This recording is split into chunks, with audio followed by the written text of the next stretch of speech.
एक समय की बात है, एक भूली हुई गांव में एक युवा लड़की जिसका नाम लीला था, गांव के कोने पर एक पुरानी चरचराती हुई घर की खोज की।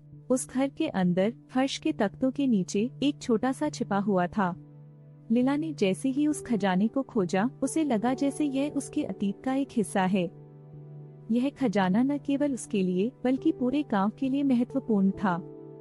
लीला ने अपनी जिज्ञासा को संतुष्ट करने के लिए उस खजाने के रहस्यों को उजागर करने का निर्णय लिया।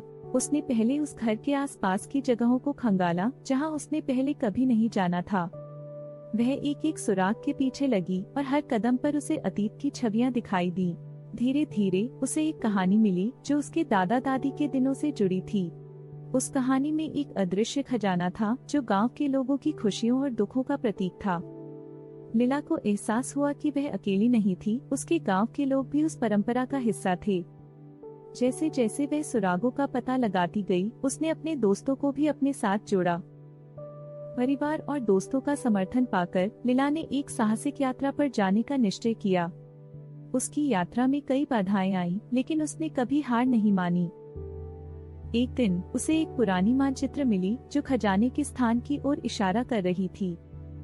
लीला ने अपने दोस्तों के साथ उस स्थान पर जाने का निर्णय लिया।